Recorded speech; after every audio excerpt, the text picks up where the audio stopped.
just taken a second to get my breath. I've never done this before, so I'm trying not to make a complete fool of myself before I get started.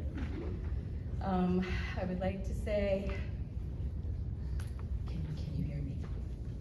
Thanks. Can anyone hear me okay? Okay, thank you. I would like to say, Gway, and welcome this evening for this conversation we're about to have for some very important topics. I'd like to acknowledge that we are on the unceded and ancestral territory of the Mi'kmaq people. I would also take this opportunity to acknowledge the 500 years of contributions of the Black Loyalists, and recognize also that we are on the eve of Emancipation Day tomorrow. I would also like to thank you all for coming this evening and sharing your thoughts and feelings in regards to the topics we're about to discuss. So I'm sitting here with three lovely panelists who've already warned me that I'm gonna have to keep them on track because I'm with politicians and everybody's gonna have a bit of a chat. And I'm gonna be mindful not to drop any cuss words because I'm nervous and that's what I have a tendency to do.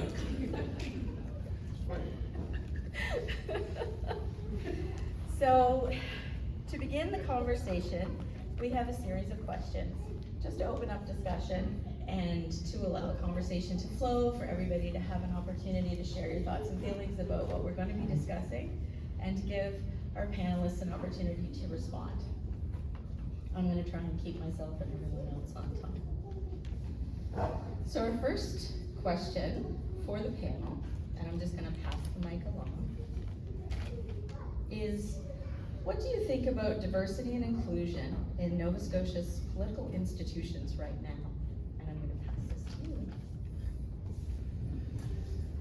So, good evening, everyone. Introduce myself. My name is Lindell Smith. I am a counselor in HRM. I represent District 8, which is the north end of Halifax. So, if you're not familiar, I'm not going to assume that everyone knows the north end of Halifax. It's between the bridges on the Halifax side and a little bit more further, getting close to downtown.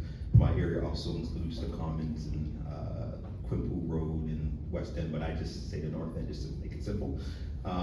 I was elected in 2016 on council. I was 26 years old when I was elected, and this is my last term because I am not reoffering in the upcoming election in the fall. So for me, when I think of diversity, so I go to schools a lot and talk to youth about municipal government and governance. And one of my slides I like to use is, if anyone here is familiar with SpongeBob SquarePants, the kids probably know in the back. There's a meme of him kind of making a rainbow, and I kind of put diversity, but then the next slide is somebody screaming, because we use that word a lot, but we don't really live it. So when I came into politics, I wanted to not just be known as the Black counselor and I speak for all Black people in HRM, but really, like, when we talk about diversity, getting a diverse perspective of all voices, no matter if you're a person of color, if you have a disability, or whatever it might be, but really not just letting people get away with saying you have diversity now because you're Black. So sometimes when I hear diversity and inclusion, I cringe a little bit, because sometimes it's used as an easy way for people to say that they've talked in the communities, when my perspective is like show that your true intent of what you're trying to get out of it. So that's I guess a roundabout way of answering your question. So 100% supporter, but when we have that conversation, I really want to get down to, like, what do you mean? What is your purpose of wanting to have more diversity and inclusion, and how are you going to show that it's actually important to you?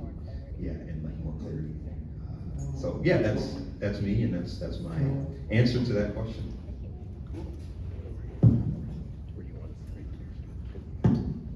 Thanks, Lindell. Good evening, everybody. Thanks for coming out on such a beautiful evening and making some time for an important topic for discussion in the community. My name is Kevin Murphy. I'm from Porters Lake, just on the Eastern Shore. And I'm here tonight as former MLA for Eastern Shore from 2013 until 2021. So I served two 4-year terms, and I was Speaker of the House for the entire 8 years I was there. So Prior to politics, I was a small business person and heavily involved in the community and just about everything going from sports to kind of local small p politics to service organizations to community causes, etc. So for me to put my name on the ballot was kind of an easy progression to what I was already doing. And some people kind of half jokingly said, well, it's an opportunity to get paid for what you're already doing in the community. And for sure, that's not why any person will put their name on the ballot if they're doing it for the right reasons. It's not for the pay or the glory.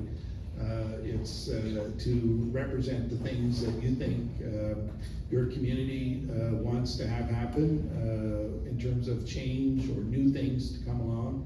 And in my case, one of the main motivators was, as a person with a disability who had been injured in 1985, growing up, I had to learn to self-advocate for myself for the things in the public school system, at university and post-secondary education.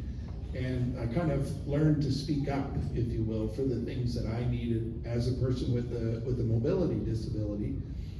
And I learned along the way that the things that I needed, I shared in common with lots and lots of other people with disabilities along the way who didn't necessarily have the skills, the abilities, or the desire to speak up. So I kind of found my voice, I like to say, in the disability advocacy side. And when I looked at our different levels of government, it was painfully obvious that I didn't see a lot of people that looked like me, people with disabilities sitting in those elected seats.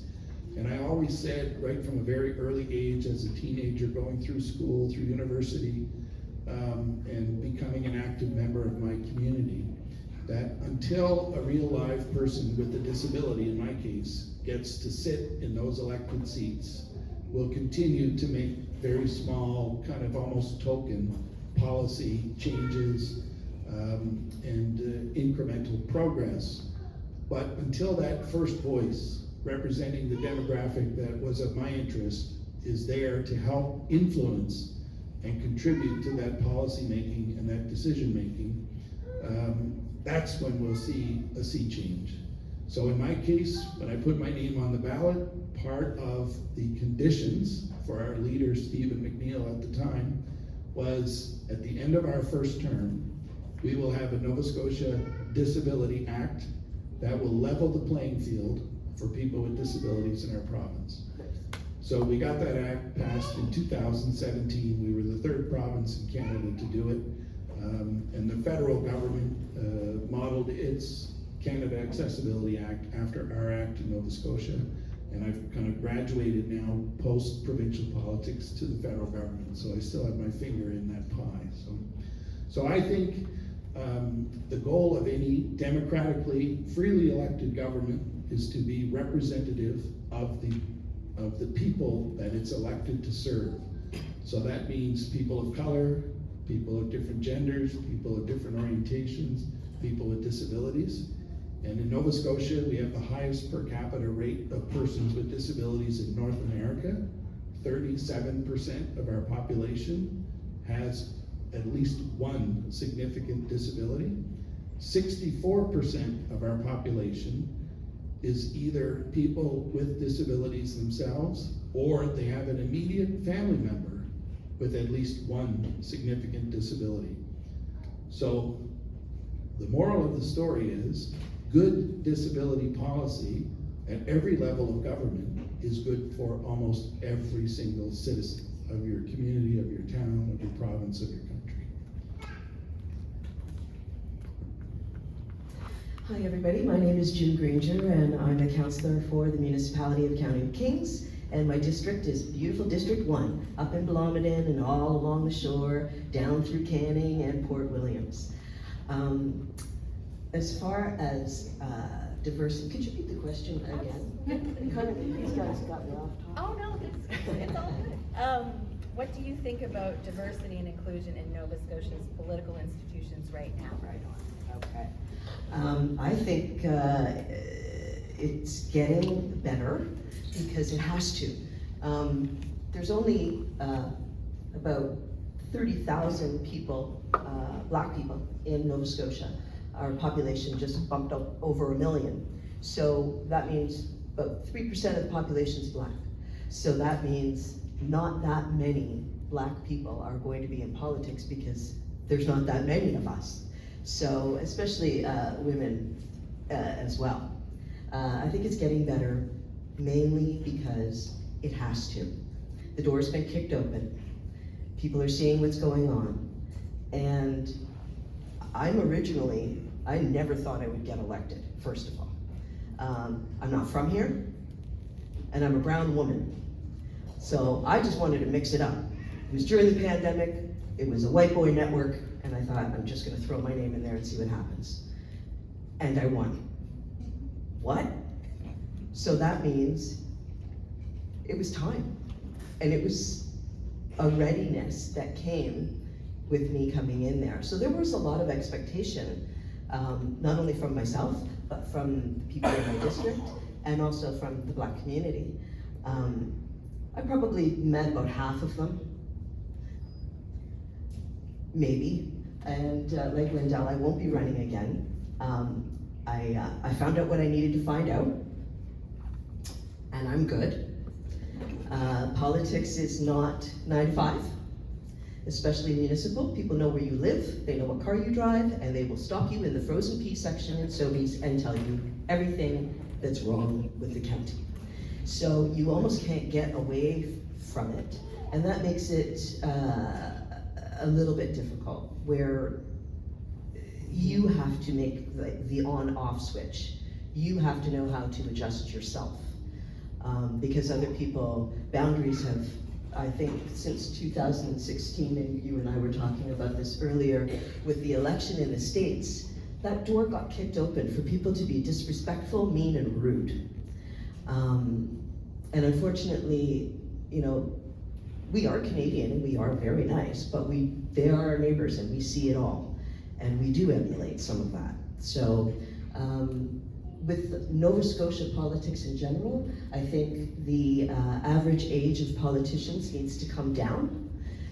If the average age is 80, that's not really helping the entire population. You need a good mix. And I do believe that our council this go round had a pretty good mix. We got a run from mid-30s to 80, and a good mix of men and women. So we have 4 women, 5 men, and a mayor.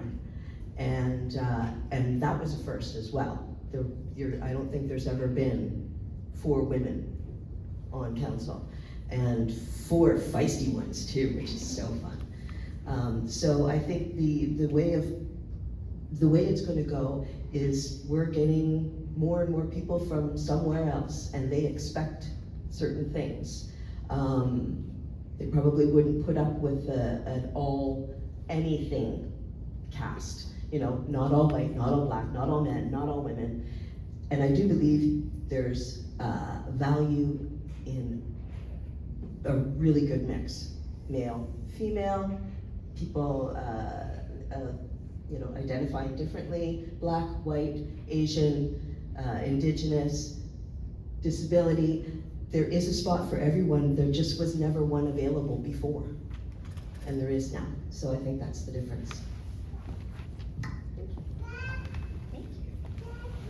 So I think you started with a bit of a bang. This is already opened up to be a pretty good chat.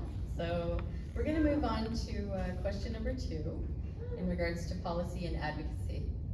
So how do you ensure that the voices of underrepresented communities are included in the policy making process? Sure. So for me, it's a little different because I'm from the big city. So we have a lot of resources that many smaller towns and counties don't have.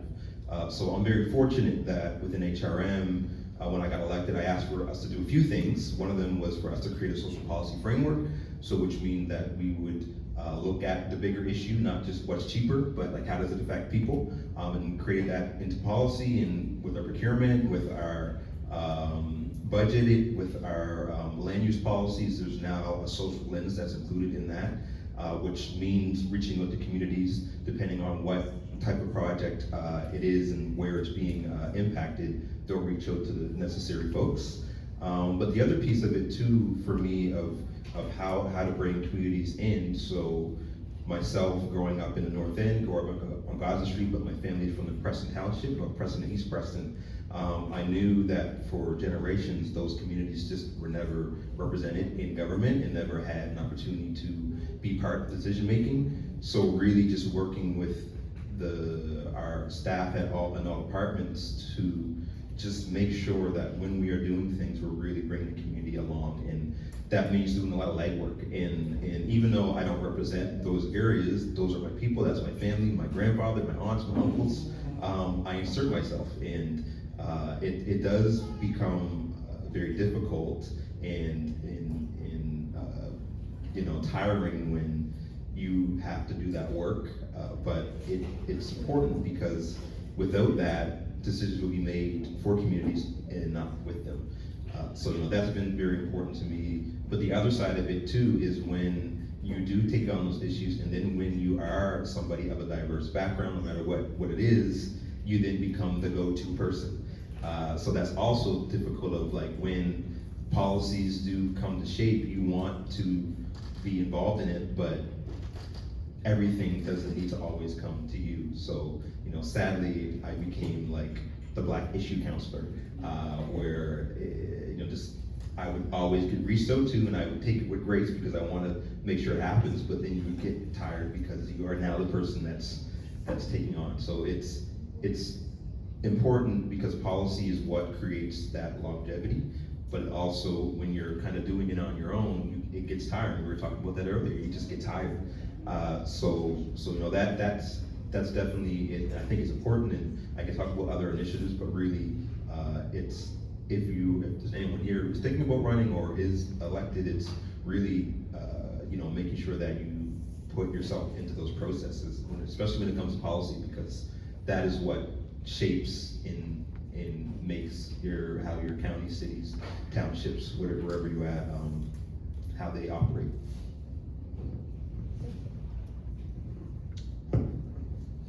Thanks. This is a really interesting question. How do you ensure that the voices of underrepresented communities are included in policy-making processes?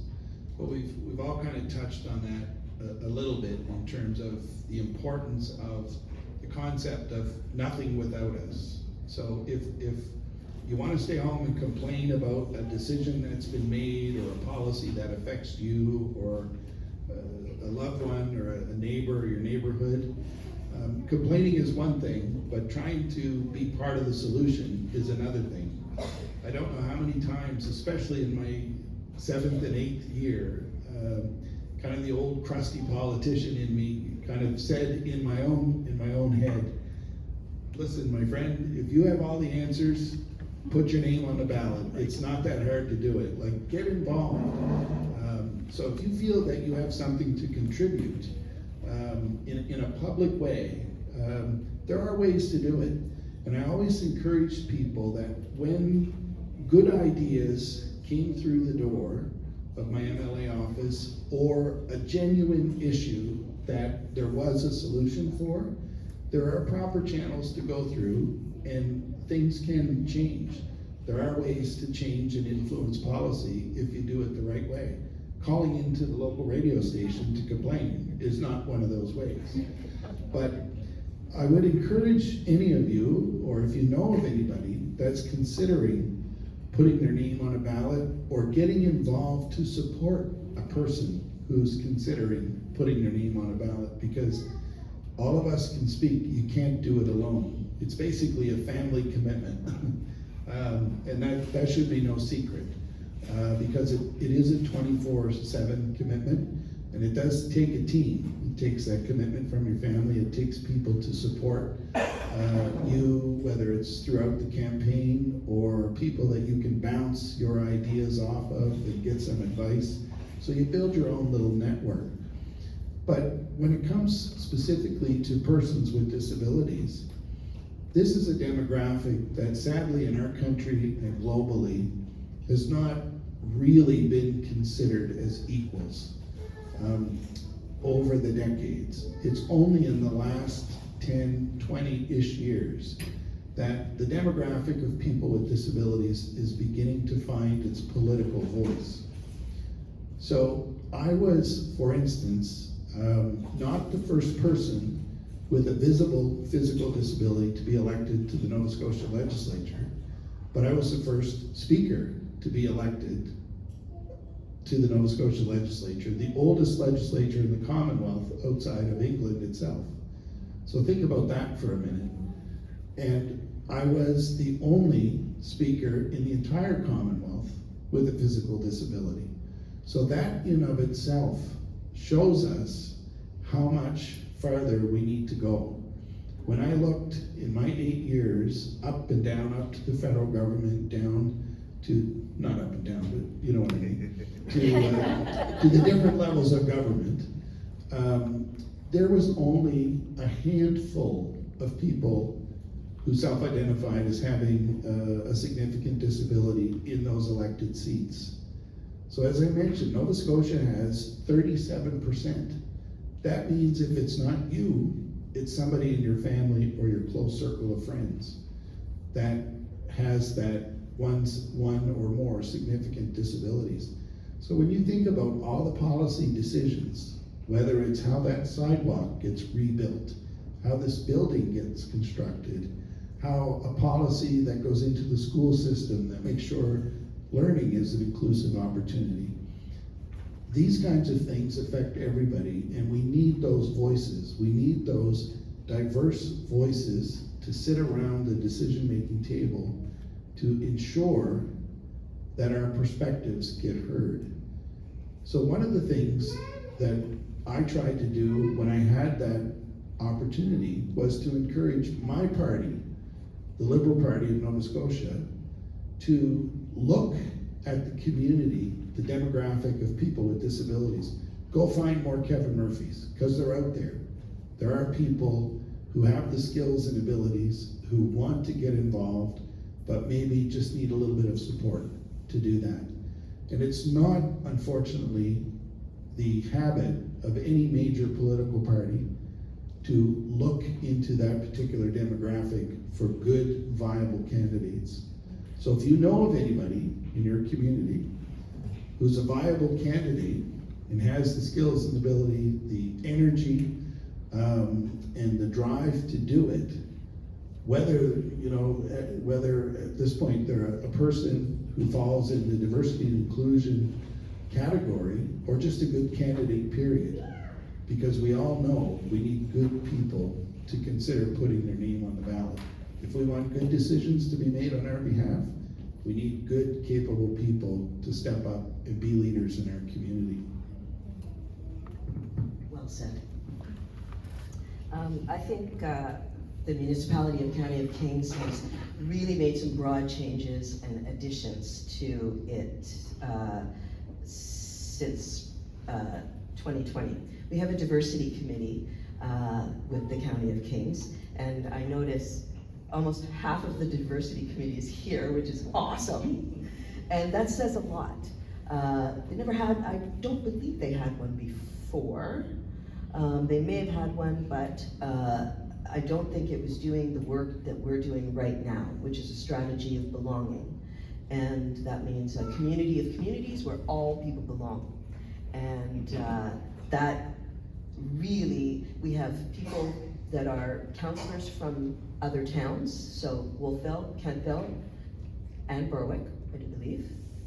And we also have citizen members, which is great. So in that way, and we have councillors from Kings County as well as staff working on this as well. So it really has kind of kicked open the door so people can see, initially when I first was working on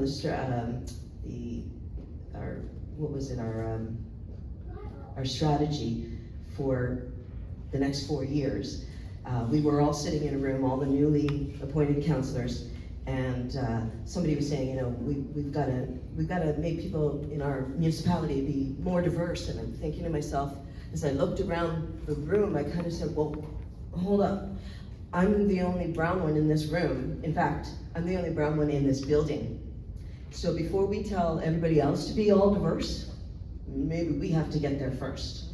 So the county really put forth an effort, and now our staff is a nice little mix of everything. Our diversity committee is a nice little mix of everything, and they're also out there spreading the good word, which I think sometimes the word from another person is much more powerful than someone telling you what you should be and what you should be doing. I also believe that the local agencies that we have, and the Valley, we are very fortunate to have a lot of different outlets here. We have VANSTA, which is the Valley African Nova Scotia Development Association. We have the Valley Community Learning Association. We have the Valley Regional Enterprise Network. We have the Annapolis Glooscap First Nations. All of that is available to us, and we're all kind of working in the same direction. So I think the Valley is almost getting ahead of Halifax. We've been putting out some really good stuff for the last couple of years, and a lot of other municipalities are looking at us and kind of thinking, that looks good, and getting at it themselves. So I think that's where we're at right now. Thanks. It's really positive. Good. So our third question is to identify some personal challenges and triumphs. So what have been some of the most rewarding aspects of your political careers? Just a quick conversation. Yeah, I'll be fast.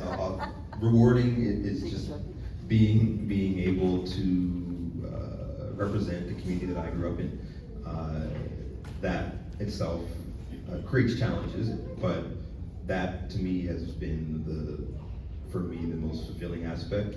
I can talk about initiatives and things that have happened there, but I just feel being able to put your name on the ballot and then be the one to represent your community is really is what I'm most thankful for. But just to speak to general challenges as well, like being a person of color in a leadership role, you do also become the person of targeted many different things. So I'll just say targeted things. So, you know, a lot of my colleagues haven't had to deal with some of the issues that I've had to deal with. And I usually don't talk about them, but I think it's important to talk about now, especially since I'm not running again. But like many of my colleagues, probably all of my colleagues, have never had to deal with getting emails with pictures of nuisance. They haven't had to deal with getting calendars. I've had multiple calendars sent to me that had monkeys on them. You know, I've had emails just this week, sadly around the Apperville shooting, which I'm sure most of you heard about, where people are like, well, that's what happens when Black people get together. So, you know, I know my colleagues don't have to deal with that stuff, and you know, it takes a strong will to be in a role anyway. But many folks who are in elected roles, who are not from a specific background, don't have to deal with those challenges as well. So I think, you know, all the great aspects of it I could talk about, but also talk about, you know, there are challenges when you are kind of the one of or the two of that you have to deal with as an elected official, and especially when you are an easy target, because we are also very easy to find because we're public servants, and especially on a municipal level, you look on the website and you call the number, it's us.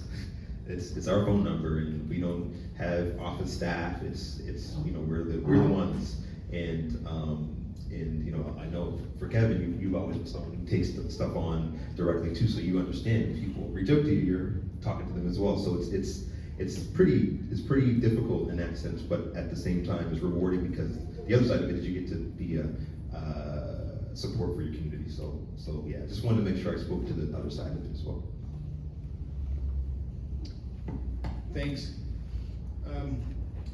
Just to build on that, some of probably the most rewarding thing about any kind of public service is knowing that you're helping someone, whether that's that individual that comes through the door with an issue, a concern, a situation, and you do your best to help them. You have your collection of knowledge that you've built up from your experience within your own government and your exposure to the different levels of government.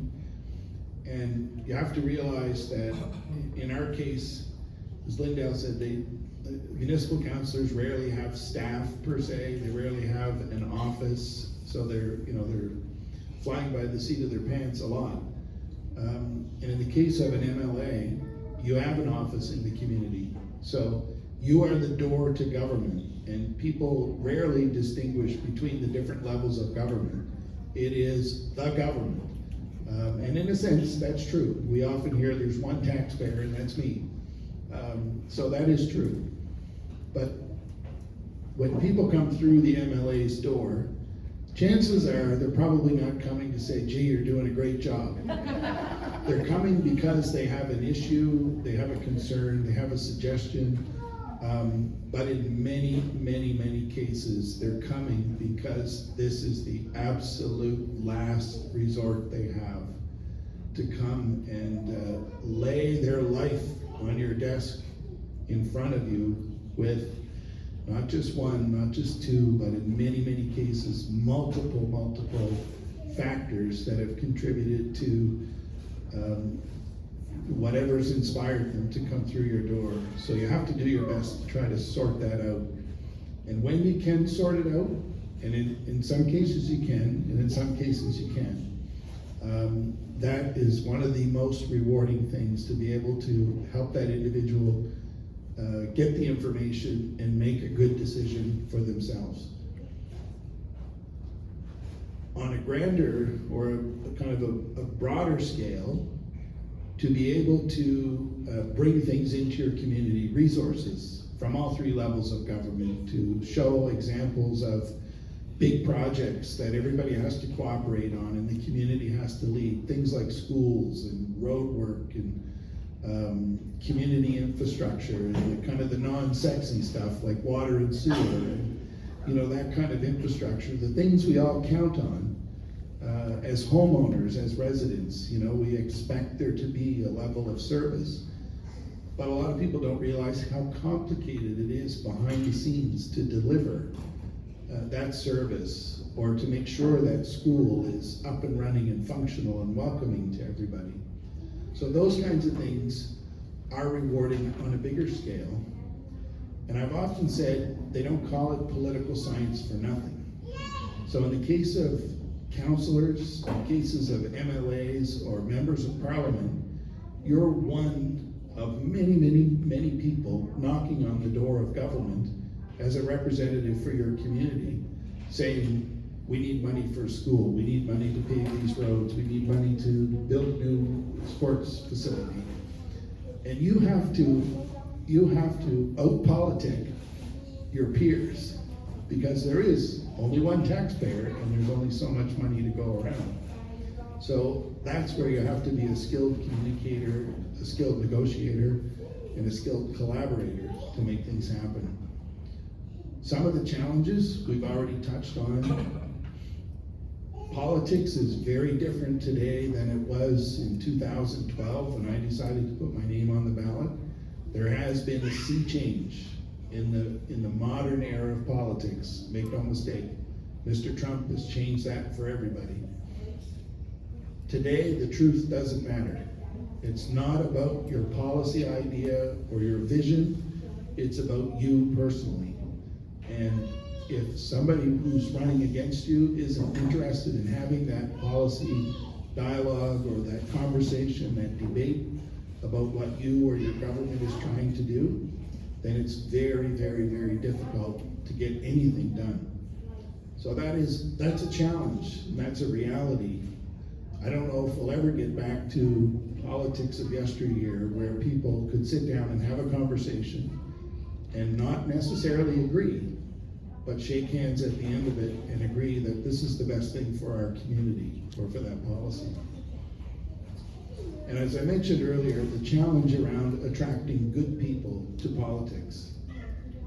It is a blood sport at the heart of it. It's about who can get elected and who can have their seat at the table to have their voice heard and the voice of their community and the voice of their demographic. And it's rough and tumble. I can tell you that from experience. So when you're in, you're all in. There's no such thing as thinking about getting involved or thinking about putting your name on a ballot.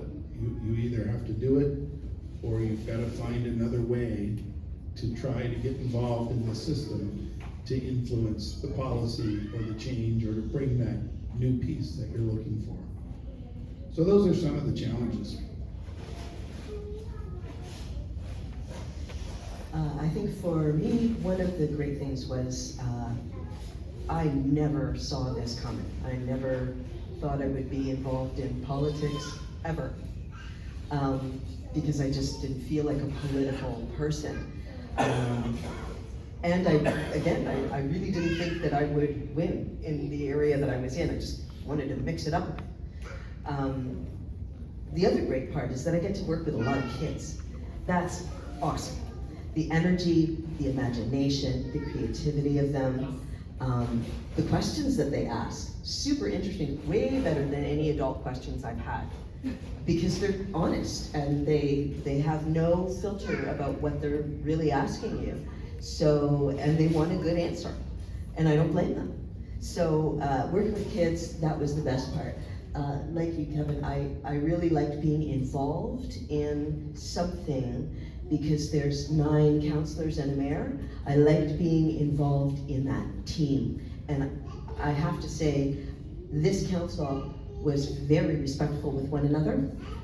If we debated in chambers, and as soon as we broke for coffee, that was it. There was no phoning anybody at home and getting all messy about it. That's the way it was. You have your opinion, I have mine. Sometimes we helped each other out if it was something that we were interested in as well. Sometimes we didn't, sometimes you had to fight alone. But I really enjoyed the group that we had because of the respect factor.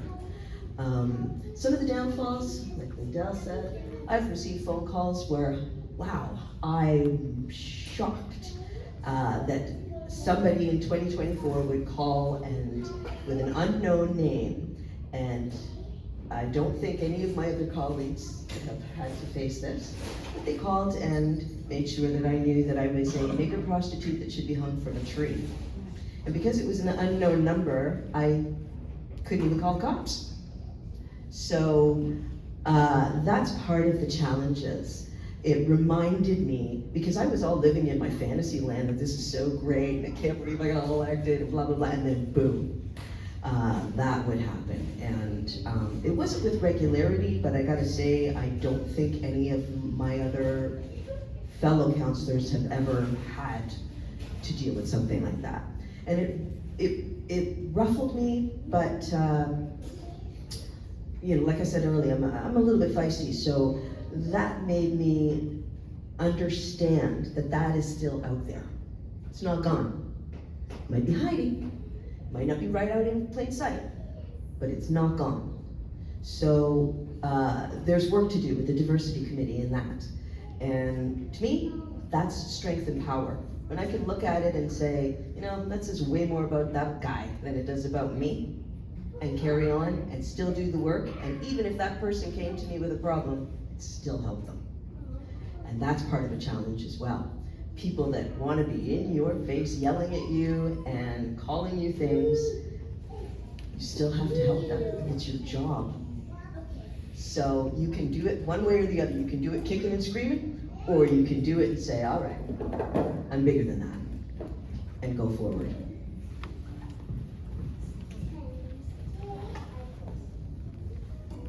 So there's part of me that just wants to go rogue for a second, and I'm gonna go off the question for a minute, because just based, and I mean, I'm not sure, please indulge me, this just popped up as you were all speaking, but to find a balance, to keep the momentum in the investment of what you are all doing, facing what you face, how do you find that balance in your life where you can protect that part of yourself that loves it, loves the commitment, loves the engagement with the community, still can support in the face of such venom?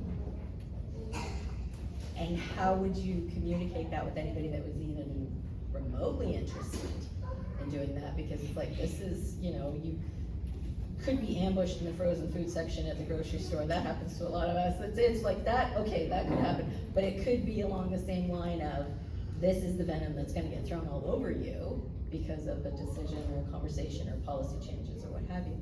How do you find that balance? How do you protect that part of yourself? How do you keep that who you are, the essence and the core? How do you keep that safe? I always start, so I wonder if anyone else wants to take it on. Go for it. Okay, I'll just go for it. Thank you. Yeah, sure. Thank you, Speaker. You say keep in order, so I'm gonna follow his recommendation. For me, it really, so I didn't know at the beginning when I got elected, I didn't know how to make that balance. Like, I would take phone calls anytime during the day, no matter where I was, what I was doing. I would stop and talk. Anyway, it was like I didn't have that balance because I just didn't understand that I can make that balance. And that did affect my family because I was always on, always working, always answering the phone, always answering emails, going to a million meetings. And when I realized later on, like after about 3 years, that you can make that balance as elected official. Like, you are, once you get elected, the only way to get kicked out is either to not get elected again, or if you do something really bad.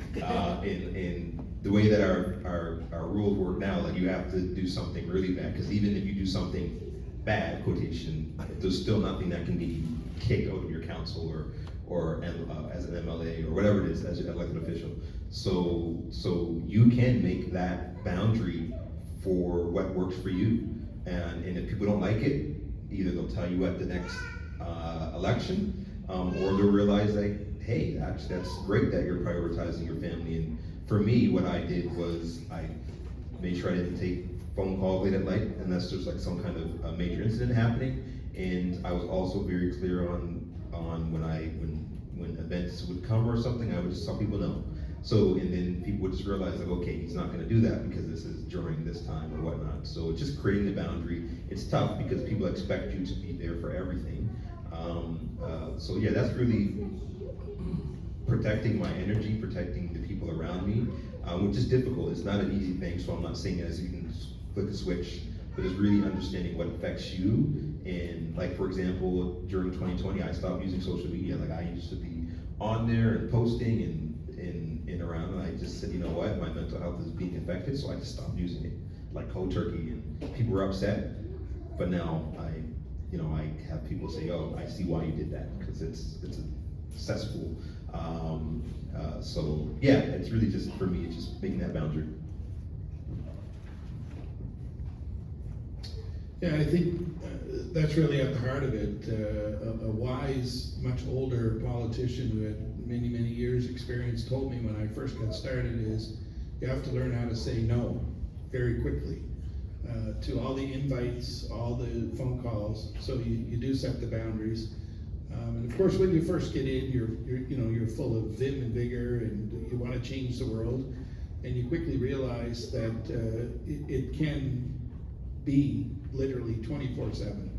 If we accepted all of the breakfast, lunch, and supper invites, the evening meetings, the church and community supper, dinner, function invites that occur on most weekends, you just would be literally on the go 24/7. So you do have to figure out what works, and you got to figure out what's important. And you have to be able to, like on social media, for instance, my little policy was just not to respond to the questions or the comments. I think it was mentioned, I left the nasty, ridiculous comments there because it said a lot more about the person that posted them than it does about me for not answering them. And I had an open door policy. If you wanted to communicate with me, you call and I'll call you back, or you make an appointment and we'll have an adult conversation. So it's about finding the boundaries and the balance, and realizing that you have to look after number one, and you've got to look after your family first. I think, first and foremost, for myself, if you're going to be in politics, you have to know who you are. before you even go out there. You've got to be okay with you, with what you do, who you are, and what you think. The boundaries, you've already heard it. I don't think I have boundaries in my life, but you don't know to what extent the boundaries are necessary until you start doing the job. And then you realize, oh yeah, okay, they got 24/7 access. What? I've never worked at a job that was allowed to call me, at 7 a.m. on Christmas morning. So setting the boundaries for yourself is definitely the best way to go. And I think we all, but it's a learned thing. It's not something, like any new job that you start, you have to figure it out kind of as you go. And the stuff that hits you in the face, that's the stuff you change right away. The other stuff just kind of, you can, worry about it later. Yeah, and I think the boundaries is definitely the main. I appreciate you sharing all that with me, thank you. And I appreciate you letting me go rogue, so it popped up, I had to ask. I was like, speaking of kids with no filter, I'm just gonna throw it in. So our final question of the evening is, how do you navigate and address systemic barriers within political institutions? There you go. That is a big one. Okay. I think we talked a lot about the barriers and trying to address it in our roles, some of the other questions. But yeah, fly go away. So it's like a fly that's just hanging around up here. It's a tough one because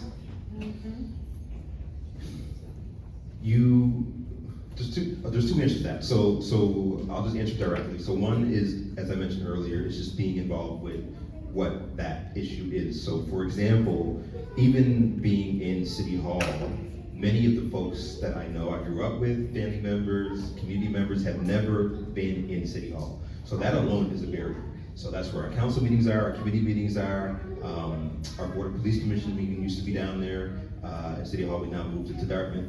But just trying to get folks to come to City Hall to either advocate on an issue at council, speak at a public hearing was a barrier. So figuring out how do we make sure that our City Hall actually welcomes, even though it is a public institution that everyone should feel comfortable going to, people don't.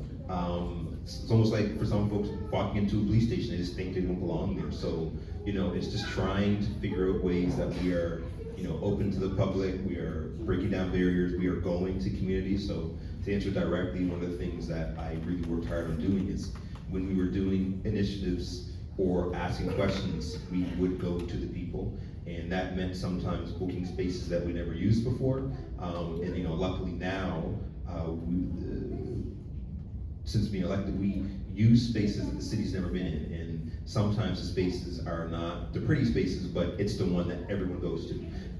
And that's for me a way of advocating to make sure that we include voices. I think I'll leave it there because I could probably talk too long, and I want to hear from other folks too. Thanks. So I think in my case, there was a lot of barriers, many of them systemic, just thinking that, quite bluntly, gosh, you use a wheelchair, how could you be an MLA? How are you gonna go to meetings? How are you gonna do this? How are you gonna do that? So for me, door knocking, for instance, during a campaign, we had to figure that out. And like any challenge that I encounter, I just look at it head on and I figure out exactly what it is that I need to do to overcome that challenge. And in the case of door knocking, clearly I have a mobility disability. Eastern Shore that I represented is a rural community. There's not streets and sidewalks, it's rural roads.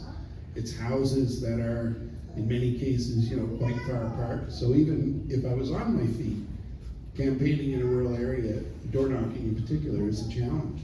So I went with the team. I had usually 3 or 4 people with me, and the message was that if there was a subdivision that I could get out of my van that I drove, get in the chair and go kind of up and down the street, maybe into the driveway a little bit, but 90% of houses had stairs of some sort. So a volunteer with me would knock on the door and say, "Hi, I'm here with your local candidate, Kevin Murphy. He's right here. Would you like to come out and speak to him?" And most times that person would come out and at least, exchange greetings or whatever. Many times they'd just wave. Many times, thankfully for me, they'd say, "Oh, I know Kevin from this, that, or the other thing, and he's got my vote," and away it went. But that was a challenge. And logistically, we encountered a number of homes where people's response was, "Well, gee, if that guy wants my vote, tell him to come up here and knock on the door. Why are you doing it for him?" And they didn't hear the message that Kevin has a disability. He's right here in your driveway. Come on out. So it required a little kind of give and take, some action on their part. So for every challenge, there is a solution.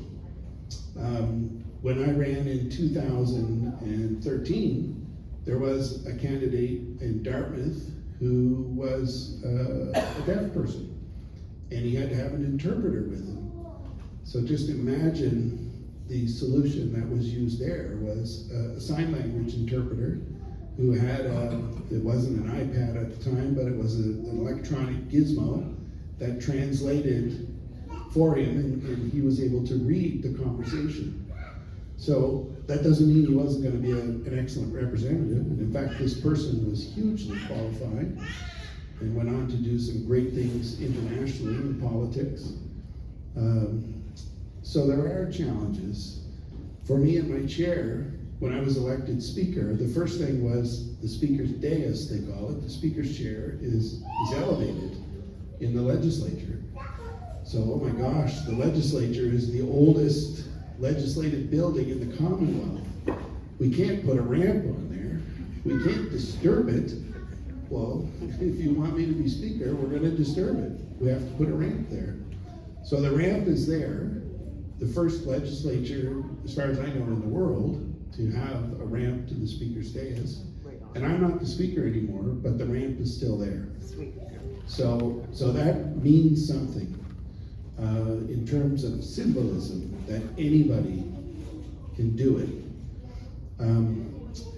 So when you think about, some of those kinds of challenges, it involves figuring them out. And if you are true to yourself and you want to enter public service, one of the things that you have to be able to figure out is, how am I going to do it? And I've often said, somewhat perhaps selfishly, that if you can't figure these things out for yourself, how are you going to figure out the bigger problems that come through your door and challenges? So it's kind of like an initial test, a pre-screening test, if you will. But there is a duty to accommodate. So no matter what your disability, if you want to put your name on the ballot, your municipal unit, your provincial government, your federal government will find a way to provide those accommodations to enable you to do that. That's why we live in Canada. Well, my approach is pretty simple: humor and education. Keeping things light always makes people throw down their sword. If you're really, really angry, it's hard for us to have a conversation. So bringing it down to a place where we can actually talk, maybe have a laugh, even a cookie, awesome. And even some screaming works. Education. A lot of people don't know what we do, and they don't know why they're really as mad as they are. So explaining simple things to people, and sometimes they go, "Oh, I didn't know that," or "I didn't realize that was provincial or federal." Oh, and I mean, they don't necessarily apologize, but at least now they got info. And hopefully they'll spread that info. So I don't know if the municipality itself is very good at educating people on exactly what we do, but if each councillor takes it upon themselves to make sure that you understand, this is how it goes. We don't just make a road. There's a million zillion steps before that. And in fact, that's not even municipal, that's provincial. But explaining it to them really takes it down 10 notches sometimes. So humor and education, I think for me, they've really worked. I'm not really that funny, but I think I am, so that's helpful. That's very helpful. I think that's great. This has been a fantastic conversation. I do feel, though, it would be nice for us to open up the floor to everyone that's here with us this evening. And if you had any comments, questions, statements, anything that you'd like to share, I can come to you with the microphone, or you can just holler it out. I can run the mic for you. Oh, I can You stay relaxed. You're in charge. Thank you.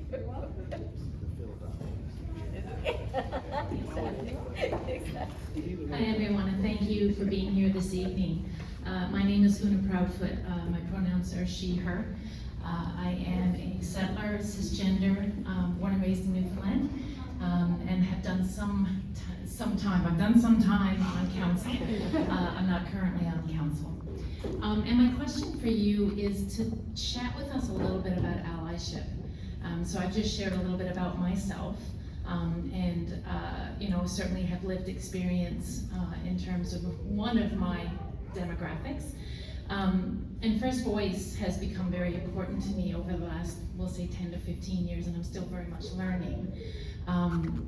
But some pointers on how to be an ally. Lindell, you said, you became the person for Black issues, right? You became the counselor for Black issues. How do we enter a conversation and say, I want to be here to help all, I want to be an ally, regardless of what you see before you in me? Thanks.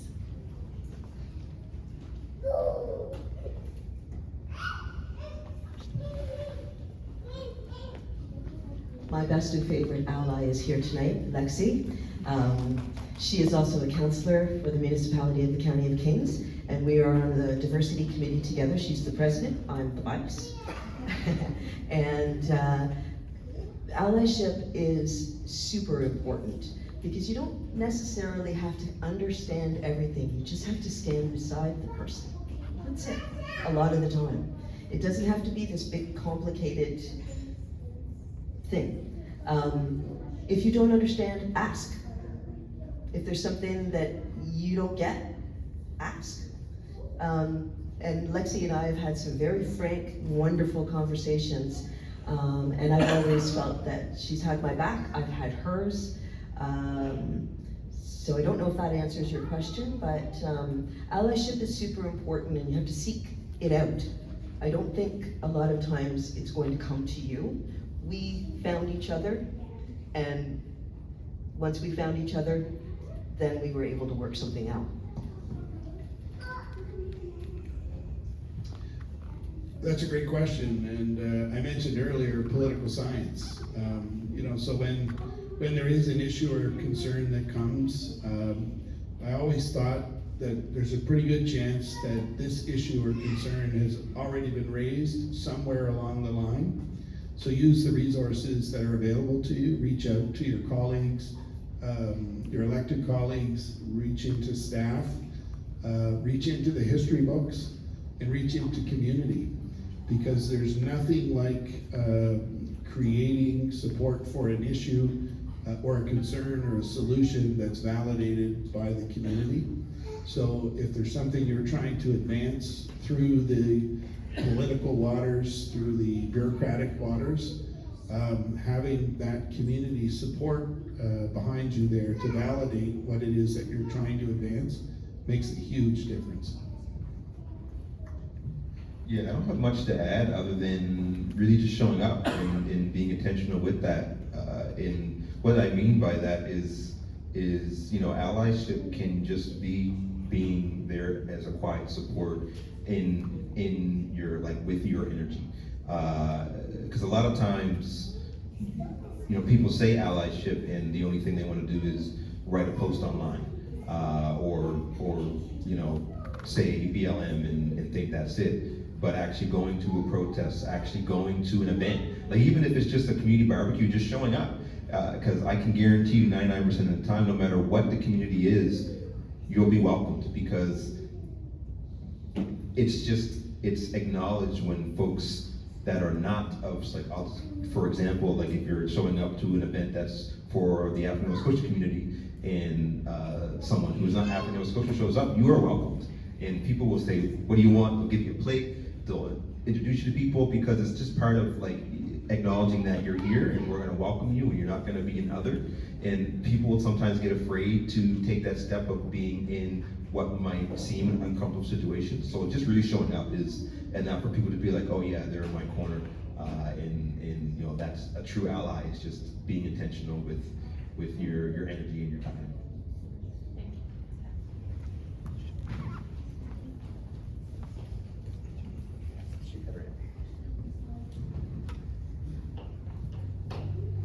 Hi there, my name is Shay-Lee Rafuse. I don't sit on council right now, but I have interest in it. My question would be probably suited for Kevin, but have you run into inaccessibility in the official capacity, and has there been pushback if you ask for accommodations, and how did you deal with that?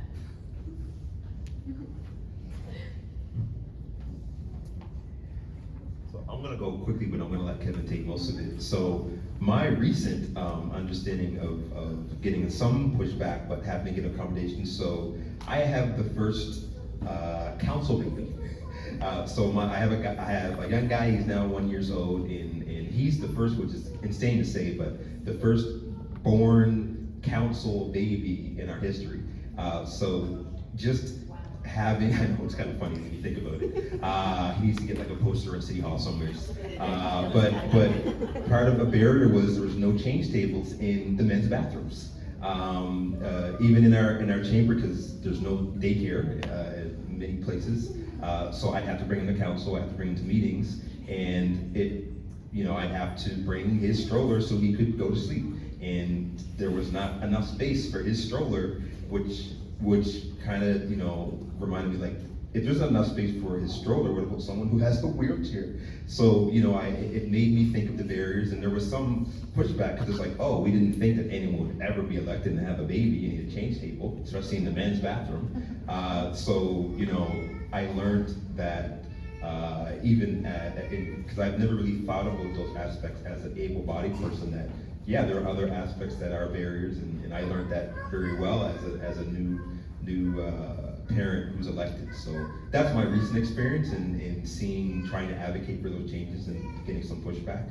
But I just thought that was something important to mention. I'll let Kevin take the rest.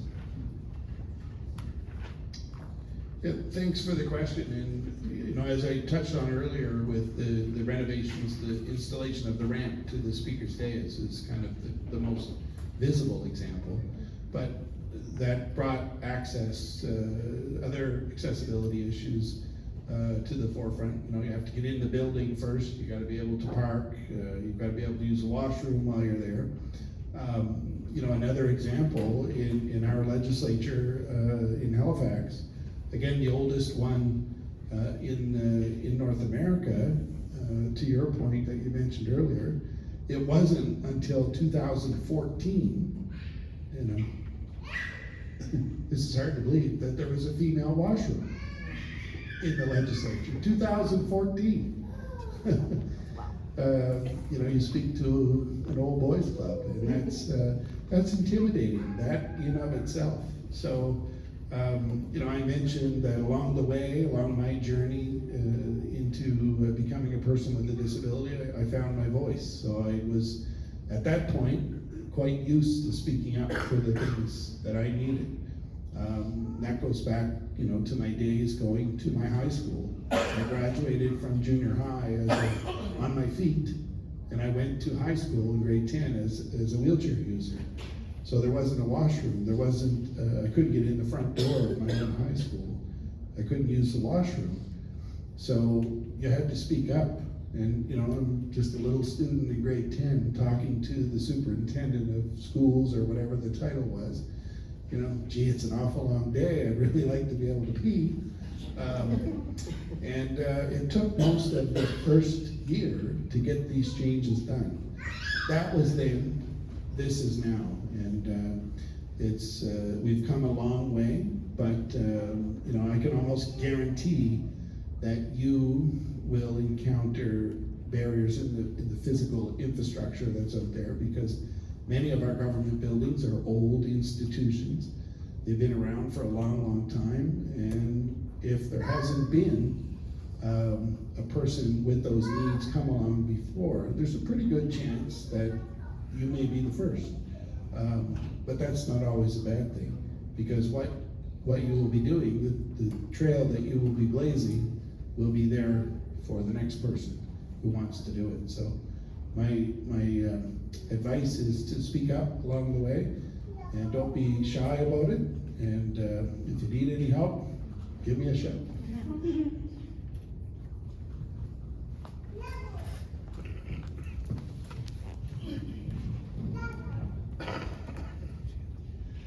Hi, my name is Stephen Weiss. I'm originally from Quebec, lived here since 1980, and I've seen a difference from when I first got here to now, ups and downs with persons with disabilities. Outside of visible, like, you kind of looked at me a second there, disability, what's wrong with him? I'm dyslexic, severely dyslexic, which means that I have issues with reading and writing. I've struggled with that. But at the same time, I don't look disabled until a month ago. What I find is people look at me and say, oh, you're not disabled. Or, oh, you should be able to read, or, you know, stuff like that. Now, I'm not saying that I'm totally, that's an exit sign. I know that's the exit sign, because it's over a door. Don't ask me to spell it. Don't ask me to read it in something that's not context-based. But I treat myself, or I act myself, or I use the same technologies as persons with blind. Blind technology is my best friend. But I look at it as my personal ideology is to change the world to being more of a universal, what's the word I'm looking for? I can't think of it. Design, universal design. And someone mentioned a few minutes ago that the hurdles that we face are two different things. You know, you're in a wheelchair, she's in a wheelchair, I'm not. And so, but one thing that I really have struggled with is how people view us. People look at Kevin, is it? And say, okay, he's in a wheelchair. But then when people look at me and realize that I'm a French speaker and I don't have an accent, and there's a reason for that, because I wanted to fit in this community. I wanted to hide. I didn't want to show who I was. And then I went to university. I didn't even go to I didn't finish high school and change my life. But then at the same time, when I would go for job interviews, well, how can you do this when you can't read? Because I identified myself. I'm proud of who I am. But at the same time, then that committee that would hire me, or didn't hire me, would call me and say, hey, Steve, we know about you. You're so great. We need you to help the person that we just hired to learn what they have to do. And I said, well, I was there a couple of days ago and you didn't hire me. You know, so those are the things that, I don't know if there's a question there. I'm just rambling. But I can't see, like, we don't know. A lot of people that I talk to don't know what programs are out there. They're not advertised. I had to dig to find out that I could get funding to go to university. And sorry to say, this was years ago, and people were looking at me going, how did you find out about this? Now it's changed. People are opening doors and letting people in, but at the same time, there's a lot of, you know, oh, they'll never get there, or they'll never finish, or they'll never, and I'm tired of that. Now, if you guys can pull the question out of that, feel free. I'm sorry that I'm just rambling, but I just had to say it. Would anyone like to speak to I that? would like to. Thank you so much. I think you just made an awesome point. Just because you can't see something doesn't mean it's not there. And that's the same with a lot of people. I mean, we are obvious minorities. There are some that are not so obvious. That's a terrific point. And that's where, again, education comes in. The municipality actually has to be better at educating their own people so that they can do better for them. It's as simple as that. Province as well, feds as well. But it starts with us because we're the ones that are in the frozen pea section and waiting for you. So, yes, but your point is lovely, that just because you can't see something doesn't mean that it's not there. So it kind of brings up a point that I wanted to make earlier. In this job, everything is important. If it's important to you, it's important to me. And if it's important at the time, it's important at the time. So again, that comes back to education. If we're going to make everything important, then we have to be human with one another and actually listen. And if you're not listening, look, I wear hearing aids, so I can listen really well. I can turn it up. I think I picked up Mars earlier. But I love your point that just because you can't see something doesn't mean it's not there. Thanks for that. I'll take it over. I'm gonna have a cookie to work that off. My name is Mark, and like Holly, I'm not part of the council yet, but I'm planning on it. So a couple of, and to bring up some of your points, what do you, in terms of, and you mentioned overt discrimination,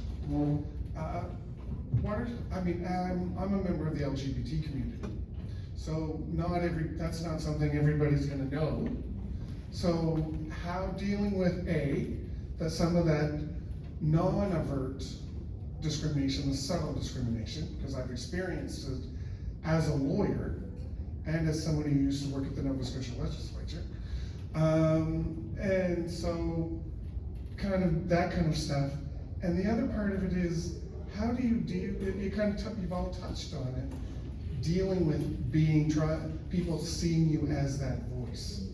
Like, I am constantly asked, oh, you're, and I'm gonna use a term that some people might be offended by, you're queer, you can discuss this. And it sometimes is exhausting. You're right. So if you guys could answer that kind of A-B. I want to thank you because that's kind of the question I wanted to ask. Thank you. This is why this is my favorite part for panels, is we just get to have the conversation with folks. So two parts, like how do you deal with it? And June, you mentioned earlier about education. So there was a time in my early as a counselor when I answered phone calls at any time of the night. I got this, it was during a snowstorm, I got this late night call. I answered it because I was silly at the time. And so about 1 o'clock in the morning, and I take this phone call, and this guy who's clearly intoxicated, complaining that the snowplow hasn't come down the street, and you know, all these things, and he starts rambling about unnecessary things, and I think he didn't know that I was black, because then he started complaining about black people and people that were in the North End and late, you know, all the things, the stereotypes of what black people do. And I'm just listening, and I'm just like, oh, okay, tell me more. Oh, expand on that piece. And by the time he's done rambling, I said, just so you know, do you know who I am? Like, did you look up my picture? He's like, no, I just looked up the number and called you. It's like, well, just so you know, I'm clearly black, and let me educate you on a lot of the things you just said. And except for getting mad, I did that, and he apologized by the end of it, and he actually called back the next morning and apologized again. So really, rather than me just getting mad and hanging up, I let him do his thing and then educate on like why it was wrong. So that's one way of dealing with it, is as angry as you can be with some people, and I'm sure you probably heard many different names towards you. Honestly, the hardest thing to do sometimes is to be the bigger person and to not let that make you angry. So that's one way. The other piece of it too is related to just not trying to, how tired you get of being the person for the issue. It's then beginning to create that boundary of, thank you for reaching out to me, but I think you should talk to somebody else. And when you start doing that, for example, I had a media person reach out to me today who wanted me to talk about the Ackerville thing, or shooting, I should say the shooting incident. And what I said is, sorry, I feel that it's been covered by folks who are more directly affected, and I wish you would have contacted me about the event before it started. Because nobody wanted to talk about the fact that it was happening, but you want to talk about the shooting. So just really also just being very blatant on calling people out on some of the things, because I just felt like 41 years of this reunion in this celebration, and you didn't reach out, but the second an incident happens, all of a sudden now you want to hear what I feel. So just being pretty direct on your feelings and thoughts, and sometimes that helped, and then that next time that they think that you're going to speak for the whole community, they'll be like, maybe you shouldn't contact them, contact this other person. So it takes a lot of work, but that's kind of the way I deal with it. Anyone else want that?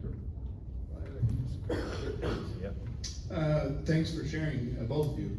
So on the first point about your particular disability, it does speak to the importance of a universal design approach to almost everything we do, to everything, not almost. Whether it's the design of our built infrastructure, our buildings and our public infrastructure, so that everybody can be full participants. But one of the things that is happening now in Canada as a result of the Canadian Accessibility Act is standards are being brought in for information and communication technologies. And once that standard is adopted into regulations, in Canada, every printed document, beginning with electronic documents, will have to be of a certain standard, so that things like screen readers, for people who are visually impaired, people who have dyslexia, etc., will be able to have those documents read to them electronically. And you can't do that with an average PDF document.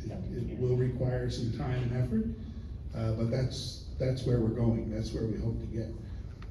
With regards to your question and kind of self-identifying, people have different levels of comfort with with what they will and won't do, what they want to do, and it sometimes it involves digging pretty deep.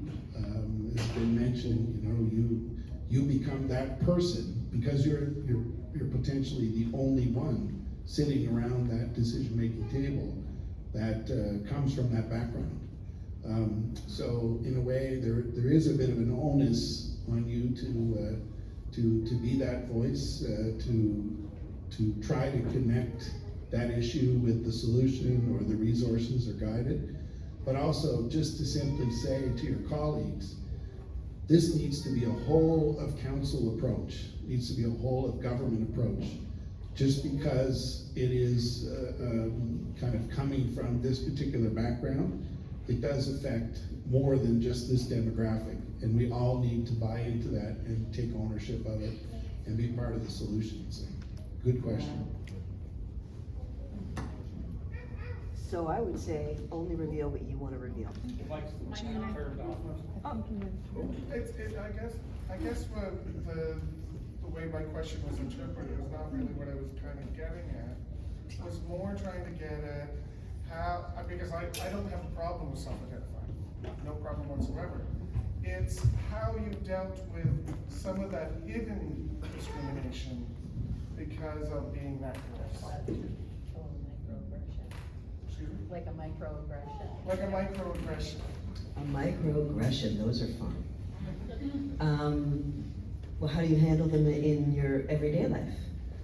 Well, I handle them as, sometimes it's not overt. So for example, I've had people, I have a loud voice, I also do acting. So,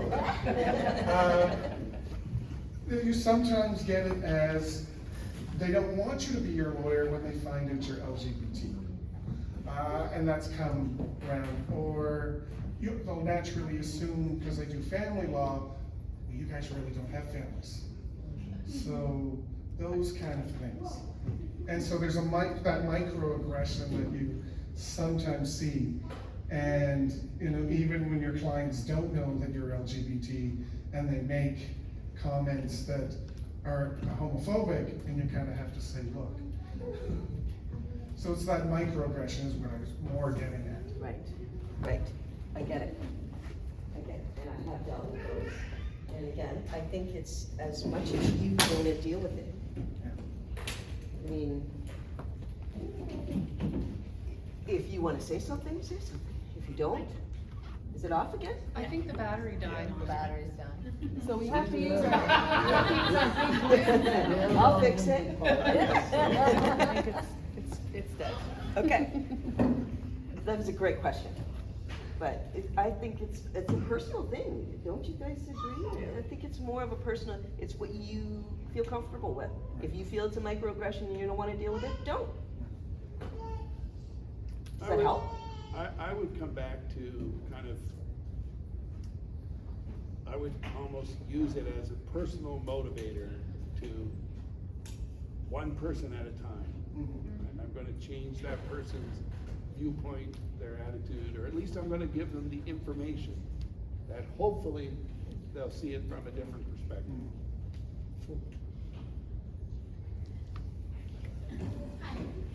Hi, my name's Rachel Priester. I teach at the school down here. I live here as well in Kentville.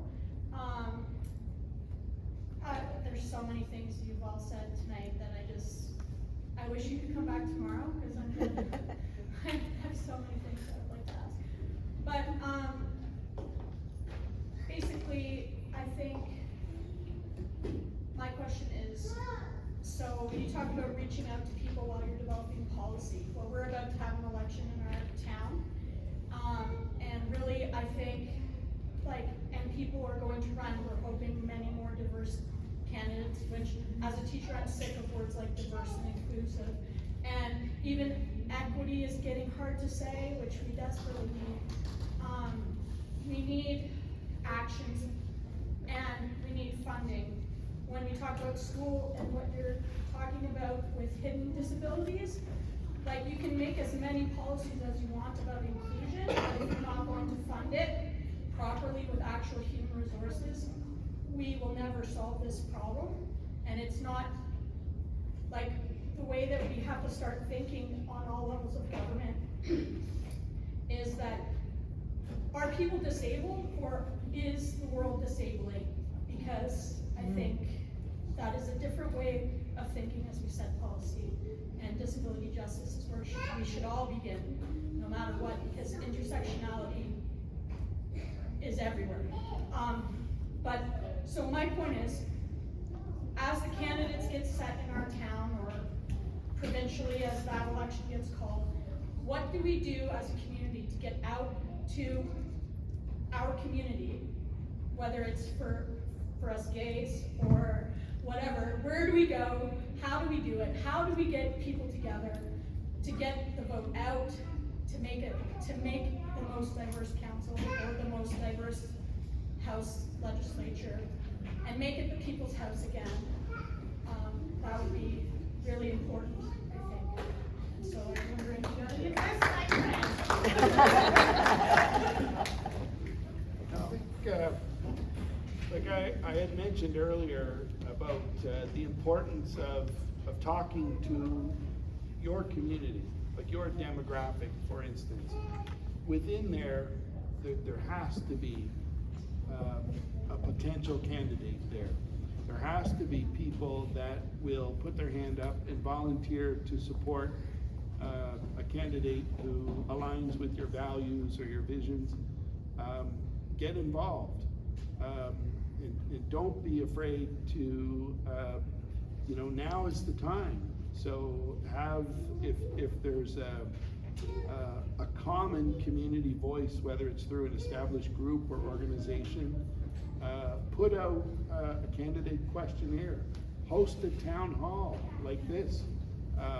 You know, the questions can be as narrow or as broad as you want. And it will say a lot about a potential candidate as to A, whether they even show up, for starters, but for what they have to say. And, you know, we have to recognize that new candidates especially can't be experts in every topic, you know, and be fully informed, but they can say the right things and they can say the wrong things to enable people to want to support them. So it is important that our elected representatives represent the diversity of our community, and we need to have those viewpoints and those voices there. And if there's not, it is somewhat of a reflection of our community and our willingness to get involved. So that's important. That's really important. I agree. I think just being part of it. You know, if you can't watch it from afar and hope that it all works out, you either got to get in or get out, one or the other, to me. If you feel that you have a friend or a family member or yourself, go to that, you know, your person in your area with your other people, bring your peeps, and do your work. But it's up to us. We were asking other people to do it, and that's really not worked out. So look where we are, because we've done that for so long. We've relied on people to do things for us that we think that they should be doing, and we don't keep track. We don't really watch. We don't really get involved. So I agree. Get involved. And if you can't, get somebody close to you involved. And just to follow up, I think it's organizing in a way that supports that person or yourself in,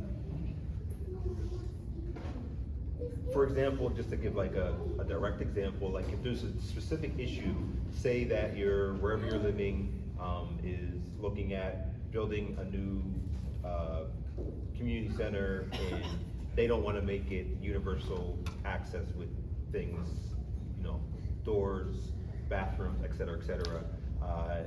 You know, finding an issue and organizing around it sometimes is enough to get the community organized to say, I want to, even if it's one issue, just putting forward your name on the ballot and speaking on that issue sometimes is enough for it to be picked up. For example, when I ran the last time in 2020, there was only 3 candidates, and one candidate really had like one specific issue, and that then made us other candidates have to talk about it, because this person was like using every avenue to talk about it, and then now people were asking what is our feeling on the issue. So even if it's a one issue, organizing and making that known is enough for that to be talked about through either a candidate, or maybe later on when the new council comes, because they realize like, oh, that actually was something we didn't talk about. But it really comes down to getting somebody to want to put their name forward, but also supporting them, because it's not an easy gig, and we can talk about that for ages. But it's just showing that individual that you as a community are there for them is enough for someone to feel comfortable putting a name on a ballot. And a lot of times when you have a big organized community behind you, you get elected. And that's how I got elected the first time, is we had a huge community who supported me, and it worked. And I think that is just, whether you have positive things or negative things, when you organize, it works. So that is definitely something to look I at. just kind of wanted to add one more thing too. 9 times out of 10, the people that are making the policies aren't affected by them, or they don't know anything about it.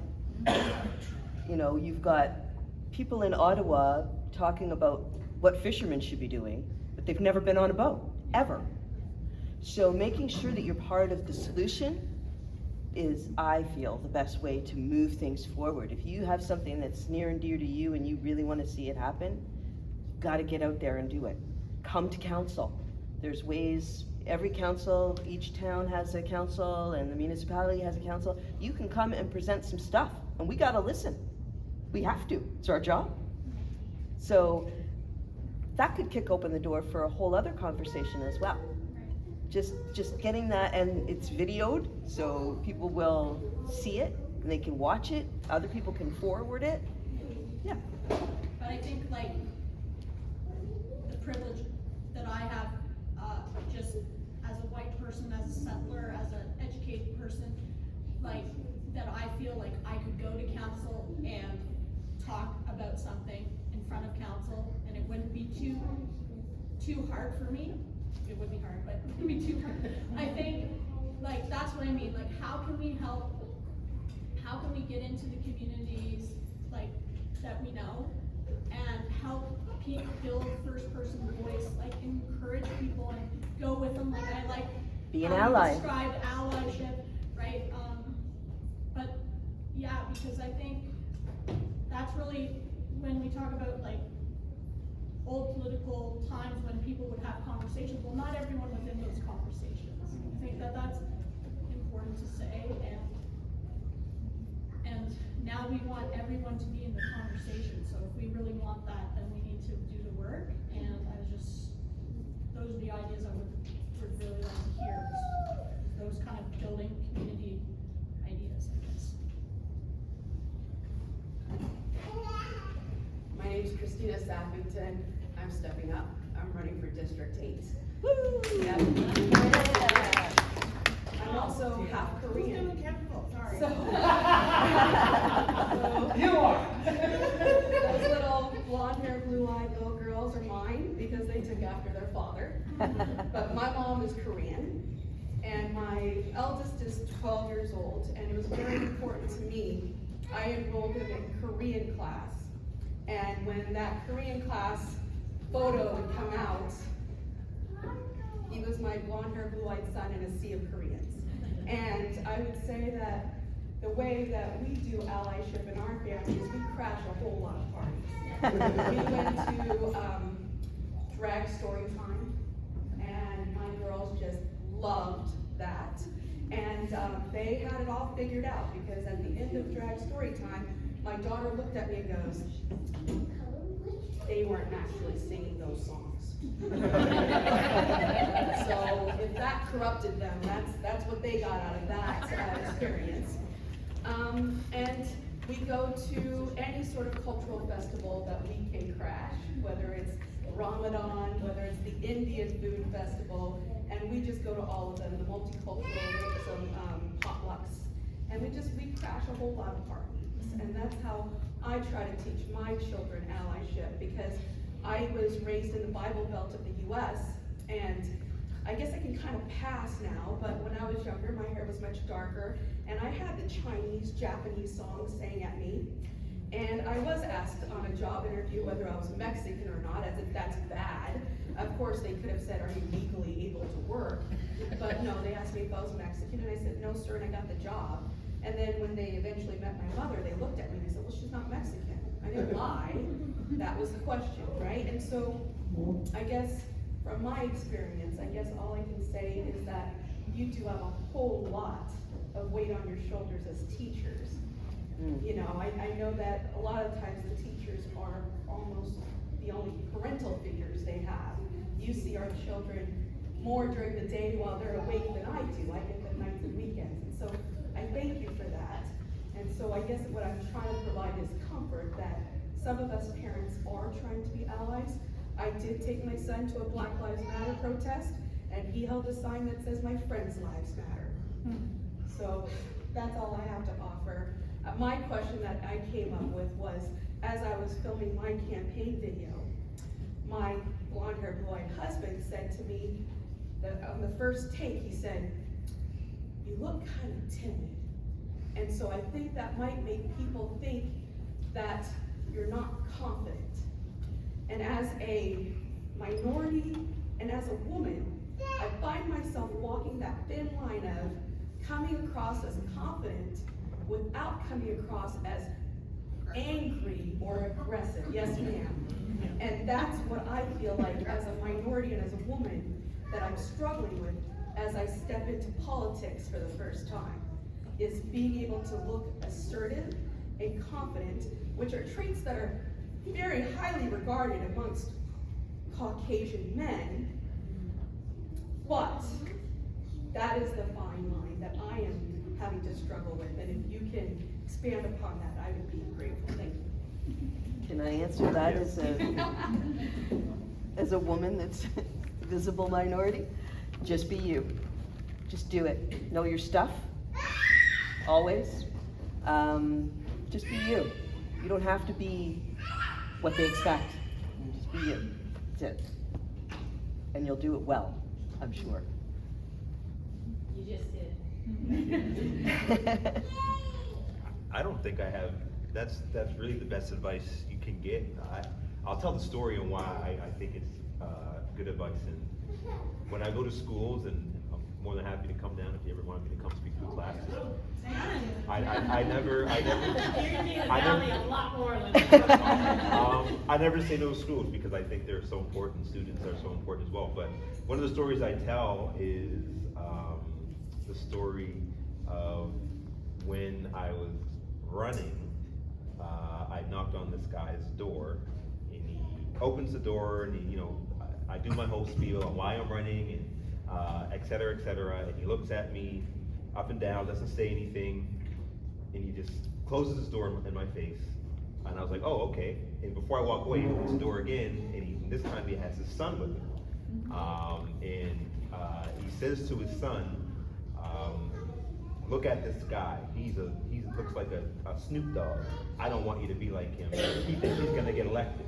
And in that moment, I could have been very angry, and I could have just walked away, or I could have yelled. But what I used in that moment was, what I did in that moment was to educate. Well, this young kid who you could see visibly had Down syndrome, but he said, my son, in that, I paraphrase what he said, but in that, because his son, I guess, loves rap music. And he's like, I don't want you to listen to it, I don't want you to be like this guy, and blah, blah. And I said to the son, I run a recording studio for youth. I'd love you to come by and teach you more about music. And he was very excited, and at that point, the dad couldn't do anything, because now the son is like, Dad, you have to take me to the studio. And long story short, the son came, and we had that moment, but like, again, most folks don't have to deal with that when they're at the doorstep. But when you're a person of color, you have to. I could have been the angry black man, but I said, you know what? I am not going to be that person. I am going to educate and use this as a teaching moment.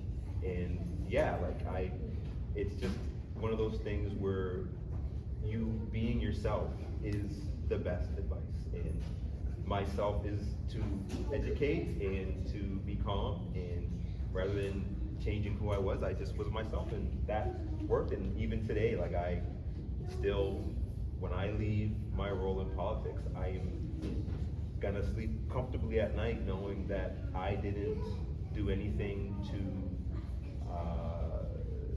fracture my integrity of what I care about and who I am.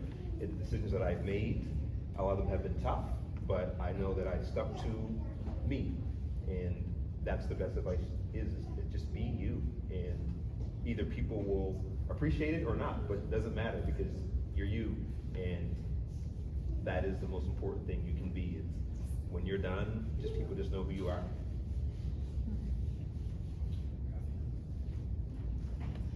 Hi, my name is Kathy Ann Browning Johnson, and I'm not running for council.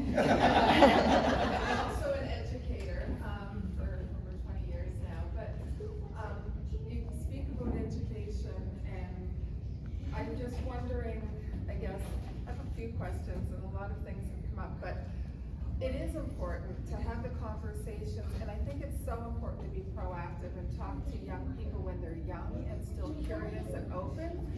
And I want to know like what's being done now to kind of infiltrate those young minds, to open them up to their future in politics, or to see what they can do.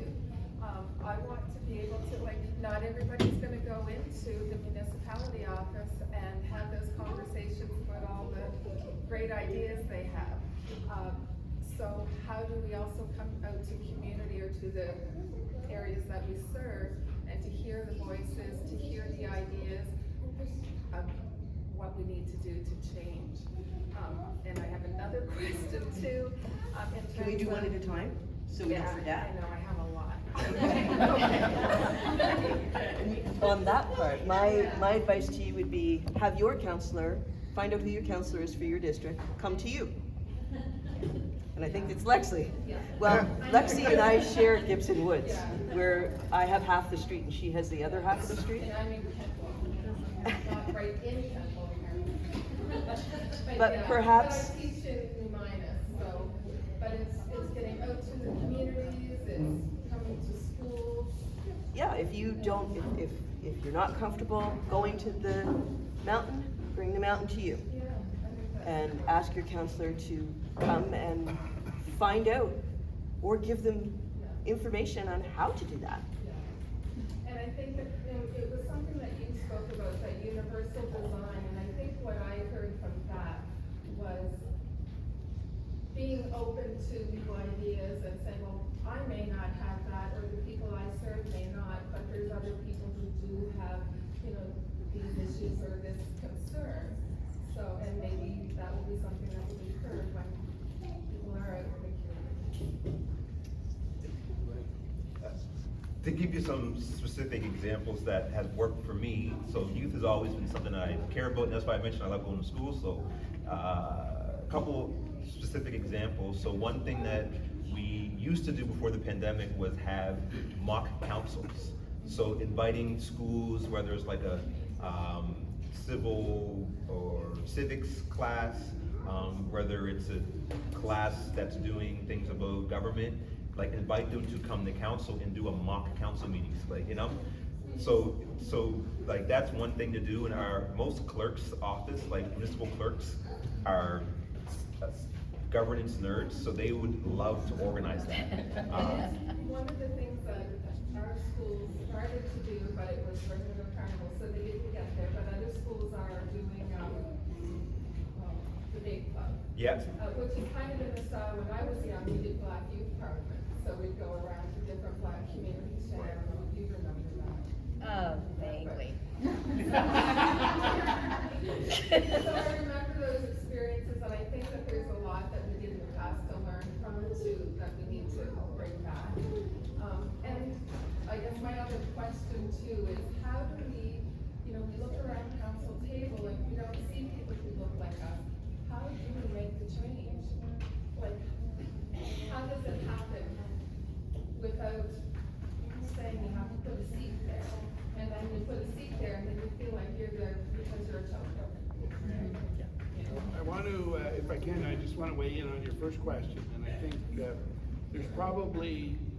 very few exceptions. I think Speaker Andrew Scheer of the federal parliament grew up, and I know this because I know him sort of personally from our speaker world. He grew up saying, one day I want to be the Speaker of the House of Commons. He didn't want to be a fireman, he didn't want to be a policeman, he wanted to get into politics. But probably hardly anyone grows up and says, gee, I want to be a politician, I want to be the mayor, you know, whatever. But one of the things, in my opinion, that's missing from our schools in the education system is civics, is social studies.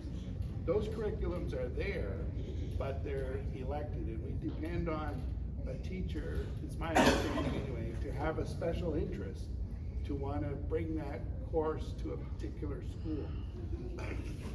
So they are there, but in my own journey, I can go back to grade 11, political science was a class at little old Eastern Shore. And I took it, and we had a model parliament where our MLA of the day was the speaker and kind of helped us build it. And our political science teacher at the time was a guy called Daryl Sampson. So when I put my name on the ballot in 2013, I was a student of his. And he called me and offered encouragement, congratulations. And I got elected, and he called a short while later, a year or so, and he said, my gosh, Kevin, you did it, and I'm gonna do it. So he put his name on the federal ballot, and he got elected as the MP for Sackville, Preston, Chesapeake, of which he's been elected 3 times. So that's how it happened. I mean, I didn't come out of that political science class thinking I'm going straight to the MLA's office or whatever, but it did plant the seed, and it gave me as a student a basic understanding. And we love going into schools. Politicians love going into schools because that's where you get the honest, straight goods for kids.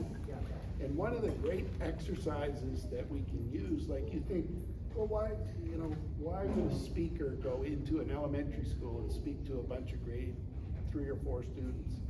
Well, it's to give them some idea, and of course you have to speak to the audience a little bit.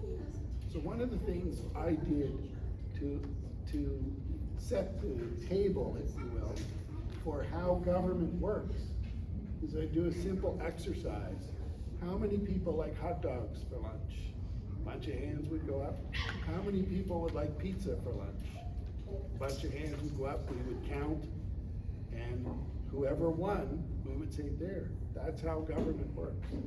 So you try to make a policy that pleases most of the people, most of the time. And it was, you can see the little light bulbs going on. So anytime there's an opportunity to invite current, former, elected people to come in and talk about it, I'd be surprised if anybody said no. So please do it. That's good. Can I just offer a comment to your last question about having representation in the election on the ballot? So you were saying about adding your name to the ballot. When you introduced yourself, you said, and I'm not running for council, right? But the story I also heard it was busy. Scary. So just a personal story, but a comment if I may. I never thought about running for council until somebody said to me, I think you would be a good counselor. And I went, you're crazy, was my first response. I went, not gonna happen. But he planted that seed. And then I kind of thought about it, and then I, like you, June, said, okay, let's just see what happens. And then, uh-oh. No, I'm just kidding, it wasn't, I thought long and hard beforehand. What?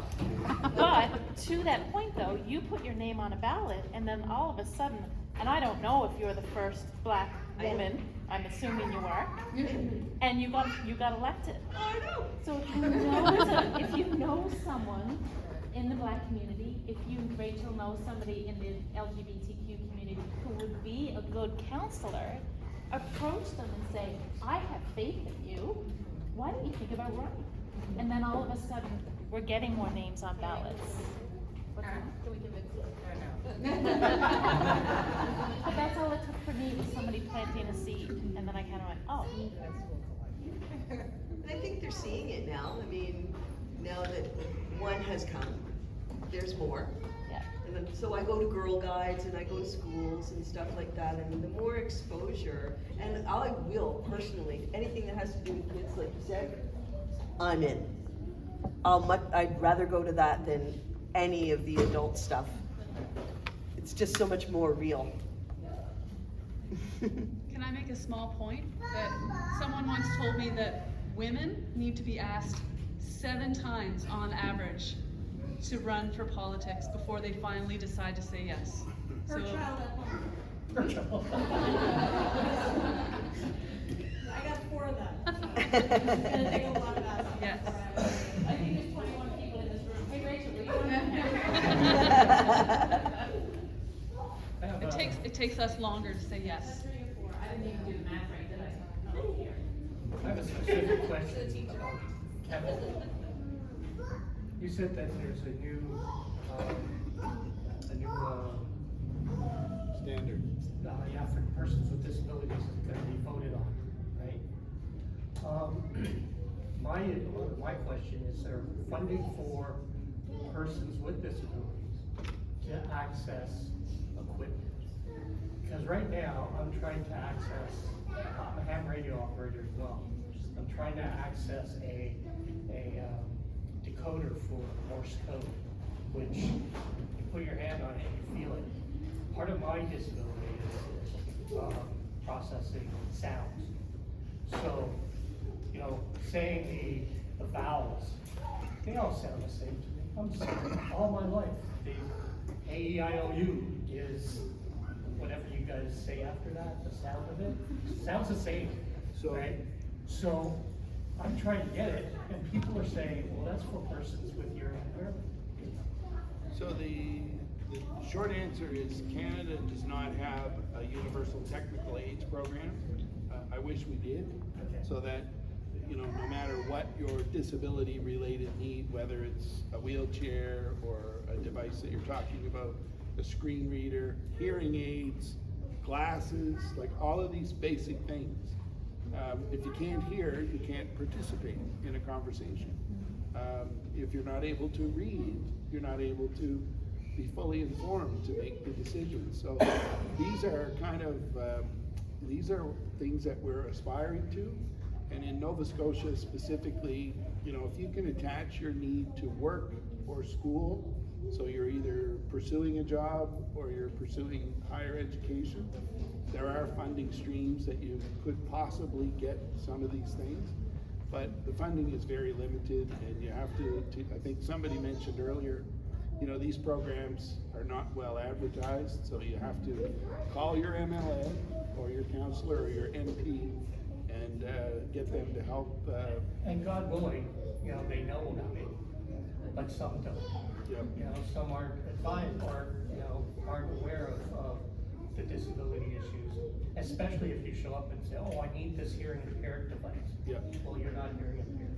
Yeah. Right? So, you know, that's kind of part of what you're experiencing there. Like you said at the beginning, disabilities, once you know, I've lived with it all my life. Recently, well, not recently, a while. But once you were, then you realize there's a lot of things that other disabilities can be used for other people who have disabilities. And like I always love the whole joke about the bank machines drive-throughs. Why do they have Braille on them? Right. Right? It's a drive-through. Yeah, it's a drive-through. How can you? But the thing is the companies that made them said it's cheaper to put Braille on them and put it all on, you know, mass product it and then stick them everywhere, than rather than make one with Braille and one without. That's universal design, and that's what we should be doing. That's what the way we should be. I'm sorry. But thank you for the info. I just. And maybe if your counselor doesn't know, I've got 8 other people I can ask that may know, and a mayor, and then staff. There's 80 people that work at the county, so somebody's got to know something. Well, I went to the Rotary Club to get my computer and my comm reader. Oh, right on. And they were very, I joined.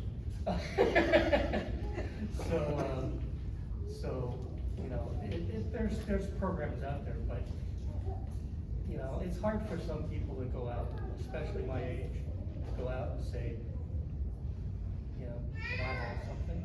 I understand. Like you said, if I was in a work environment, totally different. And I've done that. I've had a lot of technology skills. Yeah, it's tough.